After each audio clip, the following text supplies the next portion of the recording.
ይህ አዋዜ ልዩ ሰበር ነው። የአሜሪካ ጦር በኢትዮጵያ ሰዓት አቆጣጠር ዛሬ ከቀኑ 8 ሰዓት ጀምሮ የኢራን ወደቦችን ከበባ ውስጥ መጣል እንደሚጀምር ተገለጸ። ይህ ማለት ወደ ኢራን ወደቦች የሚገቡና ከኢራን ወደቦች የሚወጡ መርከቦች በአሜሪካ ባህር ኃይል ይታገዳሉ ወይም መንገድ ይዘጋባቸዋል ማለት ነው። ወይም መርከቦቹ ወደ ኢራን ወደቦች መግባትም ሆነ መውጣት አይችሉም። የኢራን እስላማዊ አብዮታዊ ዘብ ኮር ደግሞ በምላሹም የተኩስ አቁም ስምምነቱን ጥሶ ወደ ሆርሙዝ ሰርጥ የሚጠጋ ማንኛውም ወታደራዊ መርከብ ወይም ተዋጊ መርከብ ተኩስ አቁሙን እንደ ጣሰ ተቆጥሮ ክፉኛ ምላሽ ይሰጠዋል ሲል ዝቷል። የማይወጣበት አረንቋ ውስጥ ይገባል ብሏል። ዘገባዎች እንደሚያስረዱት ኢራን አሜሪካና እስራኤል በከፈቱባት ጦርነት ለደረሰባት ጉዳት ካሳ እንዲከፈላት የምትፈልግና ከዚህ አንጻር የሆርሙዝ ሰርጥና የታሪፍ አቋሟ ካሳ የማግኛው ጥረቷ አካል ነው። እንደ ተንታኞች እምነት ኢራን ከዚህ በፊት እንደ ግንባር መከላከያም ትቆጥራቸው የነበሩት በሶሪያ፣ ሊባኖስና ኢራቅ ያፈረጠመችው ኃይል አሁን ስለሌለም በምትኩ ሆርሙዝ ሰርጥን ለክልላዊ ደህንነቷ ምትክ ዋስትና አድርጋ ነው የምታየው። ፕሬዚደንት ዶናልድ ትራምፕ በኢራን ወደቦች ላይ የሚጣለው ከበባ በኢትዮጵያ ሰዓት አቆጣጠር ዛሬ ከቀኑ 8 ሰዓት እንደሚጀምር ባስታወቁበት መልእክታቸው ኢራን ከዚህ በኋላ ወደ ድርድር ተመለሰች አልተመለሰች ጉዳያቸው እንደማይሆን ገልጸዋል። የኢራኑ ውጭ ጉዳይ ሚኒስትር አባስ አርጋቺም ለድርድሩ መክሸፍ የአሜሪካ ሁሉንም የማግኘት የጎል ምሰሶውን በተለያየ ጊዜ ከፍ የማድረግና ከበባ መጣል ናቸው ብለዋል። የከሸፈውን የኢስላማባድ ድርድር ተከትሎም $100 በበርሜል ወርዶ የነበረው የነዳጅ ዋጋ ከፕሬዚደንት ትራምፕ ሆርሙዝ ሰርጥ መግቢያና መውጫን መቆጣጠርና የኢራን ወደቦችን የመዝጋት እርምጃ ውሳኔን ተከትሎ ተመልሶ $100 በላይ አሻቅቧል። እንደ ኢንዶኔዥያና ህንድን የመሳሰሉ አገራት የነዳጅ መርከቦቻቸው ያለ ችግር እንዲተላለፉም ከኢራን ጋር የተደራደሩ ቢሆንም የአሜሪካ ማዕከላዊ ሕዝብ በማኅበራዊ ድረገጹ ባወጣው መግለጫ ወደ ኢራን ወደቦችና የውሃ ዳርቻ አካባቢዎች የሚገቡና ከዛ የሚወጡ መርከቦች ላይ የሚጣለው እገዳ ማንንም ከማንም አይለይም ወይም በሁሉም ላይ ይሰራል ብሏል። ማዕከላዊ ሕዝቡ በመግለጫው ከኢራን ወደቦች ያልተነሱ ወይም ወደ ኢራን ወደቦች ያልሄዱ መርከቦች ማናቸውም ወደ ሆርሙዝ ሰርጥ የሚገቡም ሆነ ከሆርሙዝ ሰርጥ የሚወጡ ምንም አይነት እገዳ ወይም ማደናቀፍ አይጠብቃቸውም ብለዋል። በሌላ አነጋገር ከኢራን ነዳጅ ያልቀዱ ወይም ሊቀዱ የሚሄዱ ካልሆኑና ለኢራን ምንም አይነት የመተላለፊያ ታሪፍ ያልከፈሉ ሁሉ በበሩ በነፃነት ያልፋሉ፣ ይወጣሉ ማለት ነው።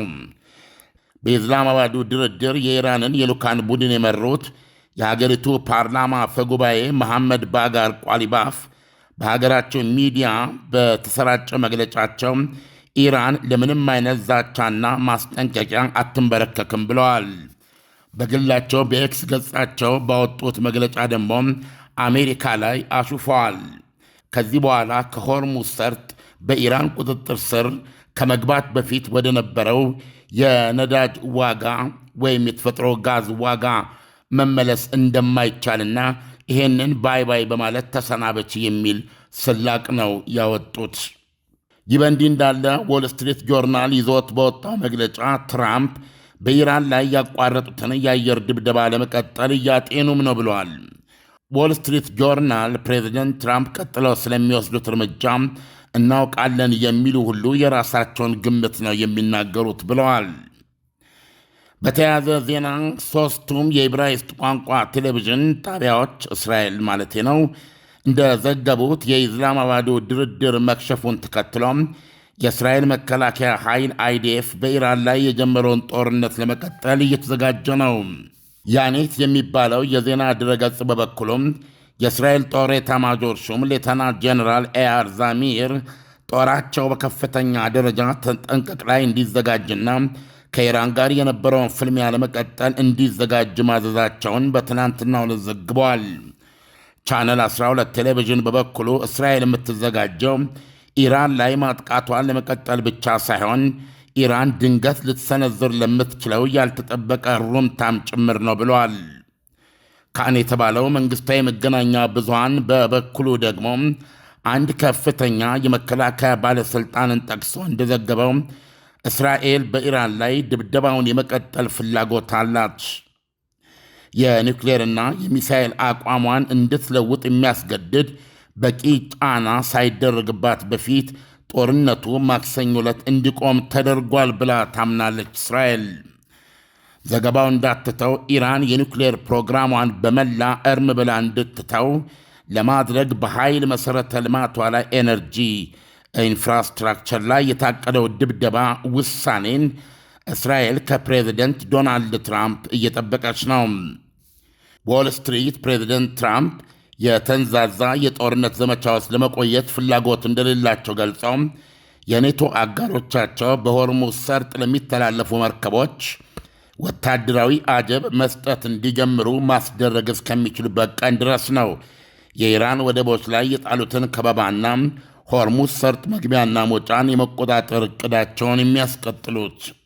ይህ በእንዲህ እንዳለ አሜሪካ በምክትል ፕሬዚደንት ጄዲ ቫንስ በኩል ለኢራን ያቀረበችው የሰላም ሐሳብ ዝርዝር ቀይ መስመሮች በይፋ እየተዘገቡ ነው። እነሱም ኢራን ማንኛውንም ዩራኒየም የማበልጸግ እንቅስቃሴ ታቁም፣ ሁሉንም የኒውክሌር ማበልጸጊያ ተቋማቶችን አፈራርሺ፣ በከፍተኛ ደረጃ የበለጸገውን ዩራኒየም አስረክቢ። ይሄ ደጋግመን እንደምንለው 460 ኪሎ ግራም 60 በመቶ የበለጸገ ዩራኒየም ኢስፋሃን የሚባለው የዩራኒየም ማበልጸጊያ የመሬት ዋሻ ውስጥ ከላይ በከፍተኛ ደረጃ ተደብድቦ የኒውክሌር አመድ ውስጥ የሚገኝ ነው። ሰፊ መሠረት ያለውን የክልሉ አጋራትን ሁሉ የሚጨምር አጠቃላይ የሰላም የደህንነትና ውጥረት የማርገብ ማዕቀፍን ተቀበይ፣ ሐማስ፣ ሄዝቦላና ሐውቲዎች ለሚባሉት የሽብር ወኪል ኃይሎች የምታደርጊውን የገንዘብ እርዳታ አቁሚ፣ የሆርሙዝ ሰርጥን እንደነበር ሙሉ በሙሉ ክፈቺ፣ የመተላለፊያ ታሪፍ አትጠይቂ የሚሉ ናቸው። ኢራን በበኩሏ ከድርድሩ በፊት ያቀረበቻቸው የራሷ ባለ 10 ነጥብ የተባለ ሐሳብ ጦርነቱ ዳግም በኢራን ላይ እንደማይቀጥልና እንደማይካሄድ የሚያደርግ ዋስትና በቁልፉ የሆርሙዝ ሰርጥ መተላለፊያ ላይ ያላት ቁጥጥር ወይም ባለቤትነት እንዲጸና ይጠይቃል። እስራኤል በሄዝቦላ ላይ የምታካሄደው ውጊያ እንዲቆመም ጠይቋል። በሌላ ዜና የአሜሪካ ጦር በሆርሙዝ ሰርጥ ውስጥ የፈንጂ ጠረጋ መጀመሩን ከትናንት በስቲያ ቅዳሜ ማስታወቁ አይዘነጋም። ዩኤስኤስ ፍራንክ ፒተርሰን ጁኒየርና ዩኤስኤስ ማይክል ማርፊ የተሰኙም ዲስትሮየሮች በሆርሙዝ ሰርጥ አልፈው አረቢያ ሰላጤ ውስጥ በመንቀሳቀስ ላይ እንደሚገኙ ተገልጿል። ኢራን ወይም የኢራን እስላማዊ አብዮታዊ ዘብ ይሄንን ያስተባብላል። በዚህ በኩል ያለፈ የአሜሪካ የጦር መርከብ የለም ይላል። አዲስ ነገር ከቴምር ፕሮፐርቲስ በ5 ሚሊዮን 500 ሺህ ሙሉ ክፍያ ብቻ በአፍሪካ ህብረት ቡልጋሪያ መብራት የመኖሪያ አፓርትመንት ቤቶችን እየሸጥን እንገኛለን። ድርጅታችን ቴምር ፕሮፐርቲስ በእውነተኛ የ30% ቅናሽ ባለ 1 መኝታ በ5 ሚሊዮን 500 ሺህ ሙሉ ክፍያ፣ ባለ 2 መኝታ በ6 ሚሊዮን 500 ሺህ ሙሉ ክፍያ እንዲሁም ባለ 3 መኝታ በ9 ሚሊዮን 700 ሺህ ሙሉ ክፍያ የመኖሪያ አፓርትመንት ቤቶችን እየሸጥን እንገኛለን። እንዲሁም የንግድ ሱቅ ለመግዛት ላሰባችሁ በ2 ሚሊዮን 800 ሺህ ሙሉ ክፍያና በ900 ሺህ ቅድመ ክፍያ የሱቅ ባለቤት መሆን የሚችሉበትን መንገድ አመቻችተናል። በተጨማሪም በአነስተኛ ቅድመ ክፍያ በረጅም ጊዜ አከፋፈል ያለምንም ተጨማሪ ክፍያና ወለድ የቤትም የሱቅም ባለቤት መሆን የሚችሉበትን መንገድ አመቻችተንላቸዋል። ለዝርዝር መረጃ ከታች በምናስቀምጥለው ስልክ ይደውሉልን። ቴምር ፕሮፐርቲስ። ዳንኤል፣ እነዚህ እንግዲህ አበይት ዜናዎች ናቸው። የስድስተኛ ወይም ወደ 7ኛ ሳምንቱ በመገስገስ ላይ የሚገኘው የአሜሪካ እስራኤልና የኢራን ጦርነት ምንም እንኳ በመሃል የዛሬ ሳምንት ገደማ ነገ ሳምንቱ ነው ያስቆመው ድንገተኛ የተኩስ አቁም ስምምነት ቢኖርምና ለ15 ቀናት እንደሚቀጥል ቢነገርም በምታየው መልኩ እነዚህ ተፋላሚ አገሮች ወደ ነበረ ቦታቸው እየተመለሱ ነው።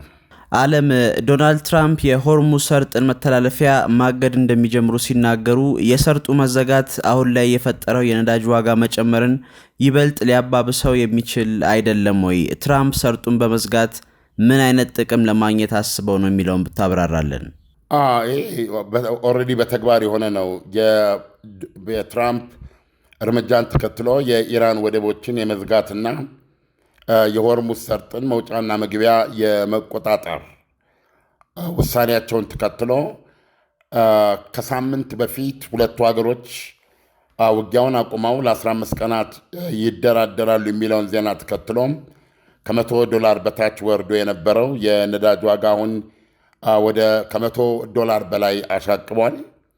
በነገራችን ላይ ከፍተኛውና የባሰው ችግር እነዚህ ትላልቅ መኪናዎች፣ ከባድ መኪናዎች መሰረታዊ ሸቀጦችን ወደ ከተማ ከማስገባት አኳያም ሆነ በአጠቃላይ በሀገራት የኢኮኖሚ ህልውና ውስጥ ያላቸው ሚና ከፍተኛ ነው። እነሱ ዲዘል ነው የሚጠቀሙት እና ከዚህ አንጻር በእነሱ ላይ ያለው ጫና ነው እየበረታ የመጣና የሀገራትን ኢኮኖሚ ለአደጋ እያጋለጠ የመጣውን በምሳሌ ጠቀሰች ሀገር በዚህ ደረጃ ክፉኛ በመጠቃት አውስትራሊያ ውስጥ ለምሳሌ አንድ ሎሪ ወይም ይሄ ምንድነው ከባድ መኪና አሽከርካሪ ምን ማለት እንደሆነ ጫናውን ሲናገር ከዚህ በፊት ሙሉ ነዳጅ ለማጠጣት ከባድ ምንድነው ተሳቢ መኪናውን $3,600 ከምናምን ዶላር ነበር የሚያወጣው የአውስትራሊያ ዶላር ወይም የአሜሪካ ዶላር ያን ያህል ነበር የሚያወጣው። አሁን ግን $7,000 በላይ ነው ያንን ለመሙላት። ስለዚህ በጥፍ ነው የጨመረው። ይሄ ደግሞ ምን ማለት ነው? በአጠቃላይ ይሄ ደግሞ በትራንስፖርትና በምግብ እህሎች ላይ በማንኛውም ሸቀጥ ላይ ዋጋዎችን ኦልሞስት በግማሽ በጥፍ የማናር አደጋ የፈጠረ ነው ማለት ነው። ስለዚህ በዚህ ደረጃ በጣም አሳሳቢ ነው አጠቃላይ ሁኔታ። አሁን ዶናልድ ትራምፕ ደግሞ ይህንን እርምጃ መውሰዳቸውን ተከትሎ እንደገና $100 በላይ አሻቅቧል። ይህም በራሱ እስካሁን የቆየውን ወይም ዓለም የተረመጠበትን ቀውስ የሚያራዝም ይሆናል ማለት ነው። ዶናልድ ትራምፕ የሚሉት ግን በዚህ ምክንያት የሚነሳው የሚጨምረው የዋጋ ሁኔታ ጊዜያዊ ነው የሚሉት። ይህ እንግዲህ ምን ማለት እንደሆነ ራሱ ከጊዜ ጋር የሚታይ ነው። ይሄ ነው እና ሌላ የዶናልድ ትራምፕ መንግስት ይህንን እርምጃ ለመውሰድ ዋነኛ ምክንያት ያደረገው ኢራን በመርከብ 200 እስከ $2 ሚሊዮን ታሪፍ ትጠይቃለች በሰርጡ ለመተላለፍ። ይሄም እንግዲህ ለምሳሌ ለሂሳብ ለግንዛቤ ሲባል በየቀኑ ከ120 እስከ 140 የነዳጅና ሌሎች መርከቦች ቃጫኝ መርከቦች ሁሉ የሚተላለፉበት መስመር ነው ከ120 እስከ 140። ስለዚህ ይሄ ሁኔታ ባለበት ቢቀጥል ወይም ደግሞ ኢራንን ማድረግ መቀጠል ብትችል ቢያንስ 100ን በስሌት ውስጥ ብናስገባ በየቀኑ ወደ $2 ቢሊዮን ገቢ ታገኛለች ማለት ነው። የሂሳብ ጉዳይ በጣም አስቸጋሪ ነው። ማስላት ይቻላል። አንድ መርከብን $2 ሚሊዮን ታስከፍላለች። ይሄ ከአስሩ 20 ሚሊዮን ማለት ነው። ከመቶ 200 ሚሊዮን ማለት ነው። ይቅርታ 200 ሚሊዮን። ስለዚህ በየቀኑ $200 ሚሊዮን የሚያስገኛት በየ10 ቀኑ ደግሞ $2 ቢሊዮን ይሆናል ማለት ነው። ስለዚህ በአጠቃላይ በወር ከ3000 በላይ መርከቦች የሚተላለፉበት ነው እና 3000ን በ2 ሚሊዮን በማባዛት በአንድ ወር ውስጥ የምታገኘውን ማሰብ ይቻላል። $6 ቢሊዮን ገደማ ልታገኝበት ትችላለች። በዓመት ወደ $72 ቢሊዮን ሊያስገኛት የሚችል አስገራሚ የኢኮኖሚ ምንጭ ነው የሚሆነው። አስገራሚ የኢኮኖሚ ምንጭ ከእግር በታች የተጥለቀለቀ የተፈጥሮ ጋዝ ክምችት ከማግኘትም በላይ የሆነ ገቢ ነው። በዚህ በስዊዝ መተላለፊያ ላይ በስዊዝ ካናል ላይ ማነው አርጃኖ ግብፅ በዓመት የምታገኘው ከ6 ወይም ከ7 ቢሊዮን ዶላር ብዙ የበለጠ አይደለም፣ አይታወቅም። ምናልባት ማክሲመም የሚቀመጥ ቢባል እንደው በተለያዩ ሁኔታዎች ምክንያት 10 ቢሊዮን የሞላ ተመዝግቦ የሚያውቅ አይመስለኝም። ማንም ሰው ጉግል ማድረግ የሚችለው ነው። ኢራን ግን አሁን ባላት ስሌት እና በ10 ነጥብ ላይ በድርድሩ ላይ ይሄ እንዲጸናላት ማቅረቧን ግምቱ ስታስገባ በዓመት እስከ 72 ቢሊዮን ዶላር ገቢ የሚሰጣት ተአምር ነው የሚሆነው ማለት ነው። ይሄ ትልቁ ኢኮኖሚያዊ ቦናንዛ ነው። በዚህ ጦርነት ለደረሰብኝ ጉዳት የምካስበት መንገዱ ይሄ ነው የምትለው። ለምሳሌ በዚህ ጦርነት በእስካሁኑ ከ140 እስከ 145 ቢሊዮን ዶላር ውድመት ደርሶባታል ተብሎ ነው የተገመተው። በግልጽ እንደምትመለከተው ይሄንን በ2 ዓመት ውስጥ በሆርሙዝ ሰርጥ ታሪፍ ብቻ ልታካክስ እንደምትችል ያሳያል። ስለዚህ ሆርሙዝ ሰርጥ አንደኛ ከሰማይ የወረደ የኢኮኖሚ ምንጭ ሆኖ ነው ሊታይ የሚችለው እና እዚህ ላይ ለምሳሌ ኢራኖች በዚህ ደረጃ ቢታገሉ ይገባኛል። አንዱ ይሄ ነው። ሁለተኛ በዛ የዓለማችን 20 በመቶ የነዳጅና የጋዝ መተላለፊያ በየቀኑ እንግዲህ 20 ሚሊዮን በርሜል ነው የሚተላለፈው። በዚህ ትልልፍ ውስጥ ከሷ የኔ ጠላቶች የምትላቸውን የመተላለፍ እድል በመንሳት ወይም ችግር ውስጥ በመጣል ፍተሻን ጨምሮ እንዳይተላለፉ ማገድን ጨምሮ ከፍተኛ የሆነ የፖለቲካ ሌቨሬጅ ይሰጣታል። የፖለቲካ ጫና ይሰጣታል። ከፍተኛ ተሰሚነት ይሰጣታል እና ከኢራን ጋር መጣላት ዋጋ ያስከፍላል። መወዳጀት ደግሞ የዛን ያህሉ ይጠቅማል የሚል ከፍተኛ የፖለቲካ ጥንቻ የሚሰጣት ነው። በፈለገች ጊዜ ደግሞ በአጠቃላይ በህልውናዋ ላይ ወይም በራሷ ደህንነት ላይ አደጋ ተጋርጧል ብላ ባመነች ጊዜ አሁን እንደምታደርገው በመዝጋትና በመክፈት በእውነት ለምሳሌ እንግዲህ አሜሪካ የዓለማችን እስራኤል በዛ ክልል ሀያል የሚባል ጦሮች ናቸው፣ ሀገራት ናቸው። በዚህ ደረጃ ምንድነው ይባለው ቀውስ ውስጥ ይመጣል፣ ዓለምን ቀውስ ውስጥ ይመጣል። አስገራሚ ወታደራዊ ኢኮኖሚያዊና ፖለቲካዊ አቅም ጡንቻ የሚሰጣት ቁልፍ መተላለፊያ ሆኖ ነው ያገኘችው።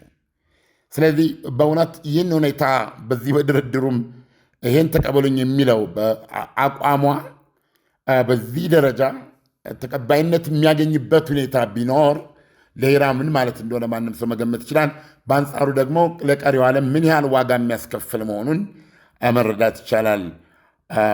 ዳንኤል ዓለም አሜሪካ የሆርሙዝ ሰርጥን በመዝጋት ኢራንን በድርድር ሀሳቡ እንድትስማማ ማድረግ ያስችላታል ወይ? እንደገና ደግሞ ዶናልድ ትራምፕ የሆርሙዝ ሰርጥን ለምን ያህል ጊዜ ዘግተው ሊቆዩ ይችላሉ? በሰርጡ መዘጋት ዓለም አቀፋዊ ተቃውሞ ሊገጥማቸው የሚችልበት ሁኔታ አይፈጠርም ወይ? ሰርጡን እዘጋለሁ አይደለም የሚለው ሞር እየተብራራን አሁን ለምሳሌ የማዕከላዊ እዝ የሚባለው አጠቃላይ በዛ በኢራን ላይ ውጊያውን የሚያውቅ በመካከለኛው ምስራቅ ያለው የአሜሪካ በዚህ በሜዲትራኒያን እንደዚህ ሸፍነው የሚገኘው ማዕከላዊ እዝ የሚባለው የአሜሪካ ጦር ክፍል በማህበራዊ ድረገጹ ያወጣው ወደ ኢራን ወደቦች የሚሄዱና ከኢራን ወደቦች የሚወጡ ይታገዳሉ። ነገር ግን ወደ ኢራን ወደቦች ወይም የውሃ ዳርቻዎች ያልተጠጉ ወይም ከኢራን ጋር ምንም ንክኪ ከኢራን ነዳጅ ያልገዙ ከኢራን ነዳጅ ሊገዙ የማይሄዱ እንደዚሁም ደግሞ በዛ ለመተላለፍ ኢራን ያስቀመጠችውን ታሪፍ ለመክፈል ያልተንቀሳቀሱ መርከቦች በምንም አይነት እንከን አይገጥማቸውም ነው። ይገባሉ፣ ወደ ሰርጡ ይወጣሉ ነው። ነገር ግን ለኢራን ይህንን ታሪፍ የከፈሉ ከሆኑ ግን አይሄዱም ነው፣ አያልፉም ነው የሚለው ዓላማው። አንደኛ ኢራን የገዛ ነዳጇን እንዳትሸጥ፣ ሁለተኛ በታሪፉ ታሪፍ እንዳታገኝ ነው የሚያደርግ ነው። እስከ መቼ ይቀጥላሉ ለሚለው አሁን ቀደም ሲል በዎል ስትሪት ጆርናል ላይ እንደተዘገበው ከሆነ የአውሮፓ አጋሮቻቸውን ወይም የኔቶ አጋሮቻቸውን አሳምነው ከኔቶ ዋና ጸሐፊ ጋር ተነጋግረዋል። ምንድነው በሆርሙዝ ሰርጥ የሚተላለፉ የንግድ መርከቦችን ወታደራዊ እጀባ የሚሰጥ ኃይል የአውሮፓ የአጋሮች የኔቶ ኃይል አቋቁመው ኃላፊነቱን እስኪረከብ ድረስ ያጅባሉ ማለት ነው። ስለዚህ በዛ በኩል የኢራን እስላማዊ ዘብ ጥቃት ለማድረስ ቢሞክር ይወጋሉ ማለት ነው። እነሱ እየተዋጉ ያሳልፋሉ። ይሄ እስኪደራጅ ድረስ ብቻ ነው ማስቀጠል የሚፈልጉት። ከዛ በኋላ ይህ ወታደራዊ ኃይል የሆርሙዝ ሰርጥን ነጻ ትልልፍ ያረጋግጣል ማለት ነው። ዓለም ለሰጠን ትንታኔ በጣም አመሰግናለሁ። መልካም ቀን ይሁንልህ። መልካም ቀን ይሁንልህ ዳንኤል። አዲስ ነገር ከቴምር ፕሮፐርቲስ በ5,500,000 ሙሉ ክፍያ ብቻ በአፍሪካ ህብረት ቡልጋሪያ መብራት የመኖሪያ አፓርትመንት ቤቶችን እየሸጥን እንገኛለን። ድርጅታችን ቴምር ፕሮፐርቲስ በእውነተኛ የ30% ቅናሽ ባለ 1 መኝታ በ5,500,000 ሙሉ ክፍያ፣ ባለ 2 መኝታ በ6,500,000 ሙሉ ክፍያ እንዲሁም ባለ 3 መኝታ በ9,700,000 ሙሉ ክፍያ የመኖሪያ አፓርትመንት ቤቶችን እየሸጥን እንገኛለን። እንዲሁም የንግድ ሱቅ ለመግዛት ላሰባችሁ በ2,800,000 ሙሉ ክፍያና በ900,000 ቅድመ ክፍያ የሱቅ ባለቤት መሆን የሚችሉበትን መንገድ አመቻችተናል። በተጨማሪም በአነስተኛ ቅድመ ክፍያ በረጅም ጊዜ አከፋፈል ያለምንም ተጨማሪ ክፍያና ወለድ የቤትም የሱቅም ባለቤት መሆን የሚችሉበትን መንገድ አመቻችተንላቸዋል። ለዝርዝር መረጃ ከታች በምናስቀምጥልዎት ስልክ ይደውሉልን። ቴምር ፕሮፐርቲስ